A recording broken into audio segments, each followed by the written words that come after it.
everyone, how you doing? This is Amon Green, Green Bay Packers all-time leader in rushing, and you're watching Packers Total Access Live, your daily source for Packer content. Go Pack, go!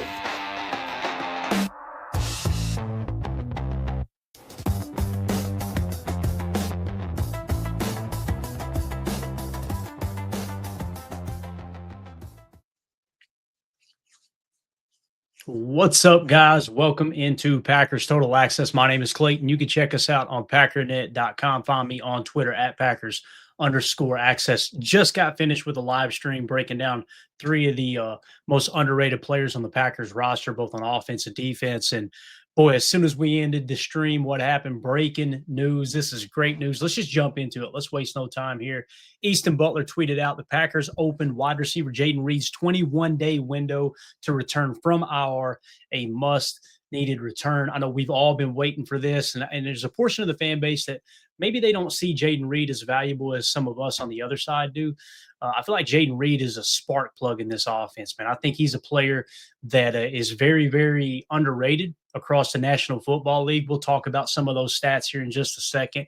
I want to get into another tweet. And again, shout out to Easton Butler mentioning that information there. And we've got pretty much confirmation across Packers Twitter. Shout out to Bill Huber, who put out this tweet just a few minutes ago, actually 52 minutes ago now. Jayden Reed's 21-day return window to play has been open. No Quay Walker, Nate Hobbs, Savion Williams, or Carl Brooks for the start of the practice. You see Jayden here running a little half sprint, I guess you could say, with Malik Heath, a little bending, a little flexing. Obviously, he had, if you guys are need a kind of a refresher, I guess you could say, he had surgery on the foot for the Jones fracture, right? That was confirmed, I believe, by Jason Wilde through Jayden Reed's camp that he had a Jones fracture. I know there were some people that seemed to still not believe it, but Wilde had the report on that, came right from the horse's mouth, obviously. And then, of course, he broke his collarbone, so they just went ahead and surgically repaired both of them. So, I mean, we'll see how he looks when he does get back on the field. This doesn't mean he's playing Sunday. Obviously, they opened that practice window. Kind of feels like how they did LVN there. What was it, last week, the week before? I think what they'll probably do is open up the window here, let him practice this week. Maybe we won't see him on Sunday and get him ready for Thursday night, Thanksgiving, or Thursday, I should say, during the day, Thanksgiving, that early, 12 Central kickoff against the Detroit Lions. So really, really excited to see Jayden Reed back on the practice field. If you can get him back for Thanksgiving, that was the original target day. That could be huge for this Packers offense, who started to put it together last week against the Giants. Had a two or three game rough spell, actually a 2-game spell, I believe it was, losing 2 in a row. The offense really sputtered against Philly, and now you're getting one of your spark plugs back. Now, for those who are wondering or trying to remember, okay, how effective was Jayden Reed? Guys, since he came in the league, he's been a solid football player. If you look at PFF here, this is his rookie year in 2023. He graded out as the 11th best player on the Packers offense with a 73.3, but more importantly, 645 offensive snaps that season. Had a receiving grade, or a passing grade, I guess you could say, passing game grade of 74.4. Jayden Reed, we talk about it all the time. If you come in the league and you grade out in the 60s or higher, it's typically a pretty good indicator that you're going to be a good football player in the National Football League. Now, listen, there's some players that take a step back. You see that all the time. There's others that, like Carrington Valentine, we broke down on the earlier show this morning, came in, graded out in the 50s, jumped into the 60s the second year, and now he's up in the 70s and grading out as a top 5 corner. Whether you believe he's a top 5 corner or not, I'll leave that up to you guys and gals. But Jayden Reed coming in the league, you grade out a 73 your rookie year. All right, pretty good indicator you're going to be a hell of a football player, right? Let's go on to 2024. Last year, where did he grade out? 71.7. So you see it completely stabilized. One of the most consistent players on the Packers roster. Last year, 719 snaps, 71.7 PFF grade with a 71.6 passing game grade there. So again, he was the 6th highest graded player in terms of the Green Bay Packers last year. Really, really excited to see him get back. Let's go to 2025. Again, minimal snaps, only 23 snaps, 89.9. Started off the season strong. You hated to see him break that collarbone. I think it was against Washington, if I remember correctly. But I'm expecting him to probably be significantly lower than this 89. but I wouldn't be surprised if you see him to the mid to upper 70s right off the bat once he gets back on the field. I think that's something that when you get the collarbone repaired like that, and I don't know all the details, most of the time they'll put pins and stuff like that in, you come back strong as ever. You don't have to worry about, okay, is that thing weak now? If you land the same way, you're probably going to break it regardless, right? Whether it's screws, pins, whatever that's holding it together. But yeah, I don't think he's going to come back skittish at all. I think he'll be even healthier than he was before he broke the collarbone, where he was dealing with the Jones fracture. So I think it's going to be something where he comes back strong as ever. Now let's cross-check those PFF grades and jump into NFL Pro real quick and talk about the statistics. I put a tweet out the other day talking about how Jordan Love hasn't even had his number one receiver, his number one tight end, and people were like, what do you mean Christian Watson's the number one receiver? I love Christian Watson. I think Christian Watson is a hell of a football player. I think he's got everything it takes to be a number one receiver. I see a number one receiver two different ways, right? Statistically speaking, who is your leading receiver? Who's leading in yardage? Who's leading in yards per catch? Things like that. Some of the advanced metrics like receiving EPA, things like that. That's how I truly determine, okay, who is the number one receiver on that team? Now, a number one receiver, in my opinion, think in the past of players like Terrell Owens, right? Think of people like Randy Moss. With the Green Bay Packers, think of Jordy Nelson. There was a time when Jordy Nelson was causing bracket coverage. What I mean by that is when a defense comes out, okay, that's a Tuesday player. We've got to take extra time on Tuesday's meetings to formulate a game plan to really harness what they can do with that receiver. And most of the time that's bracket coverage, or if you play a lot of man coverage, we want our number one corner to play man coverage on him and still bracket him. If it was the Bill Belichick coaching style, you're maybe running bullseye, where what Bill would do is Coach Belichick would take his number one corner, put it on the number two receiver, and then whoever the team's number one receiver was, he would put the second and third, or he would actually double cover them, typically with a safety in a corner. So you got your second best corner on the number one receiver with double coverage help, and you put your number one corner on the number two, and it really would throw offenses in flux. So I don't think Jayden Reed is that type of number one receiver. But the stats are the stats. The production is the production. Since the day he came in the league, his rookie year, he led the Packers with 793 receiving yards and 8 touchdowns. Now, if this will load up for us, let's jump ahead to 2024. Last year, guess who led the Packers in receiving yards? 857 receiving yards. Jayden Reed was your leading receiver again. This is the guy that has made Matt LaFleur's offense go. And it's why when people were criticizing Matt, when people were criticizing Jordan, I'm going, the hell are we talking about? You're without your top pass catching target of how this offense is created, how it's formed. So who has had to fill in that role this year? It's been a multitude of guys, but it's mainly been Matthew Golden they've had to put in the F. Well, you got a rookie receiver trying to learn the choice routes in the F position. Then you're missing Christian Watson early on, so he had to really play a lot of Z. You've seen Romeo flexing into the F a couple of times, and then you would see Matthew Golden going out to X. They were trying to mix his match as much as they possibly could. That's why I felt like they were pressing into 12 and sometimes 13 personnel with that Y70 look we talk about with Kennard playing the extra tight end. You've had to kind of press into that because you've been missing players like Jayden Reed. So you'll probably get one more week of having to do that, and then you get your top pass catcher back, and I'm really, really excited about it. Let's talk about his contract real quick. I know this is something we haven't talked about a lot with Jayden Reed coming off the injury. He is in the third year of his deal. This is over on Spot Track. You guys can go check this out and cross-check it yourself. But $1.9 million against the cap this year. Okay, next year he's under contract again, $2.2 million against the cap. He was I believe, what was he, a second-round pick? That's right, second-round pick, 50th overall in 2023. So there's not a fifth-year option aspect to his contract. So you got to get a good look at him this year and decide going into next year, do we want to extend him? I've been very vocal saying that I felt like the way the wide receiver room should lay out, if Jayden Reed comes back and he's healthy as ever, right? He's the same Jayden Reed he was.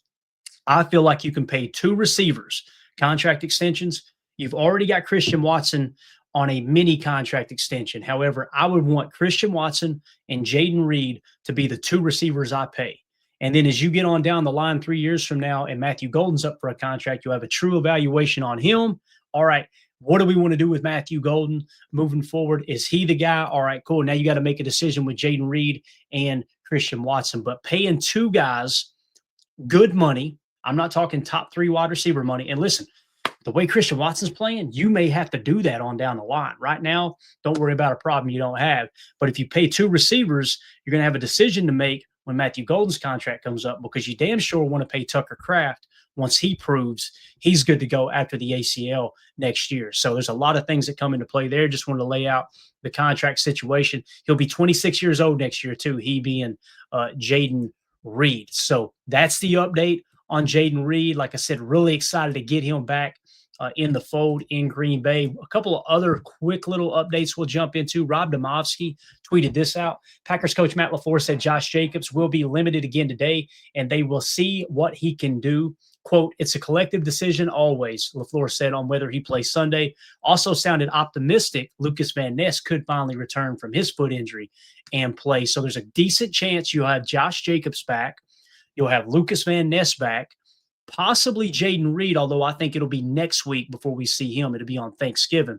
So you're seeing some of these key players start to get healthier for the Packers. Obviously, Josh Jacobs just missing that, 3/4 of the game, half of the game, whatever you want to call it there, against the New York Giants. But getting LVN back so you can put him in that 3 tech in what we call the nickel 4-2-5 cheetah package, so he can play that extra down lineman in those pass rush situations. You can get those 3 pass rushers on the field: Rashawn Gary, Micah Parsons, and Lucas Van Ness all on the field at the same time. Something that went unnoticed last week, and we talked about it a lot on Chalk Talk, was Enigbari getting an inflated snap count. I think it was more about the specific game plan that they wanted to run, because what we noticed on the tape when we were breaking it down on Chalk Talk is what we call 55 drop. When you run a fire zone blitz and you drop a defensive lineman into coverage, we always just tag it 55 drop, 54 drop, 52 drop, the player's number and drop, meaning they're showing a pass rush like they normally do at the defensive line position, but they're actually dropping into coverage in a zone drop while someone else fires. Like you've seen specifically, we fired Javon Bullard on a nickel blitz, and it was 55 drop. So we fired off of the nickel side, Javon Bullard on an outside blitz, while we dropped 55 Kingsley Enigbari into coverage. Therefore, you still only had a 4 or a 5-man rush, and you still got, anywhere from 6 to 7 guys in coverage, right? I felt like that was the game plan geared around Enigbari getting those extra snaps last week, trying to confuse Jameis Winston, and it worked. There were several times we had an opportunity to pick the pass off. We just didn't capitalize on that. So with that being said, you bring Lucas Van Ness back. I think you're going to get back to the Rashawn Gary, Lucas Van Ness, Micah Parsons show with a heavy rotation of Kingsley Enigbari and, of course, Brenton Cox Jr., those guys, when they do get back and get healthy. You'll still continue to see Baron Sorrell. But the point is, all of those guys we mentioned, Lucas Van Ness is an upgrade over them. And we've seen it already in this young season where he's grading out a 74 overall. I think he's the 5th best defender on the Packers roster, according to PFF. 14.5% quarterback pressure rate. That's the best of his young career so far. He's also a hell of a run defender. And it seems like it helps unlock Gary when LVN's on the field with Gary while everybody's putting all that attention on Micah Parsons. So would love to see Lucas Van Ness suit up here for the Green Bay Packers coming up this week. And then one other mention here in the news and notes, just want to put this out here. This is about a division rival, as Dave Burkett on Twitter, on X, tweeted out, Dan Campbell confirms Lions tight end Sam Laporta had a surgery on his back. Chances of him returning this year are, quote, very, very slim. Now, we heard they put him on IR, and Detroit Lions fans were very, very optimistic. It's just going to be a 4-week IR. He'll be back. Now we're finding out he had back surgery, and Dan Campbell's kind of confirming that he's probably going to be out. I'm taking that as he's going to be out for the rest of the year. We'll see how it plays out. Now, listen, you know how we are on this channel. We love talking crap to division rival fans. They come in here in the chat and they troll us and we troll them back. That's part of it, right? I want to be very clear, man.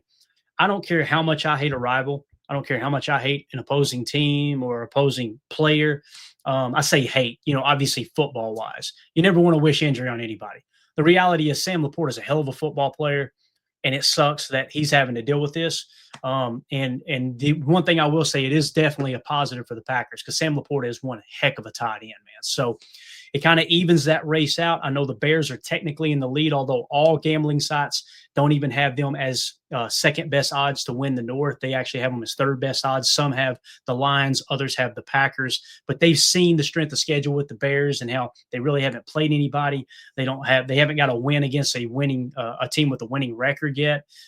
Caleb Williams to this point has very, very few, if any, very few. I know he's got a couple of wins against teams with winning records as well. Him at quarterback with the Bears. So the Bears, we're kind of expecting them to start to sink on the stand. Now, listen, they could put it together. They've won games. You got to give them credit for that. But if they start to sink in the standings, it's kind of a two-team race between the Packers and the Lions. Again, according to Vegas, it's a huge hit for the Lions to lose Sam Laporta, just like it was a huge hit for the Packers to lose Tucker Kraft. So this kind of balances those teams out who are the betting favorites to be 1 and 2 in different orders there, obviously depending on which site you look at for the NFC North. So that's what we're looking at. That's the update on Jayden Reed. Also sounds like LVN may be back.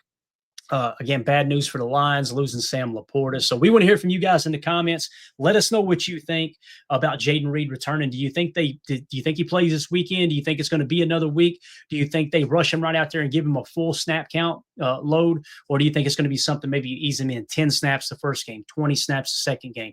How do you guys feel about Jayden Reed returning? What's it going to do for this offense, Jordan Love and Matt LaFleur, as they come down the stretch here? Got a tough schedule on the backside like many teams do. It's going to be a lot of fun, man, down the playoff stretch here. So it's cold weather football at Lambeau Field this weekend against the Vikings, and the Packers are getting healthy. Let us know in the comments what you think. Make sure you hit like, subscribe, and click that bell icon so you're notified when we go live here in the future like we did earlier, like we're going to do tonight, 6 p.m. Central for PTA Live. We'll be breaking down Packers versus Vikings and taking everybody's comments in the chat. So everybody have a wonderful day. My name's Clayton. This is PTA. Go Pack, go. Here we go. We're out. Bye, guys.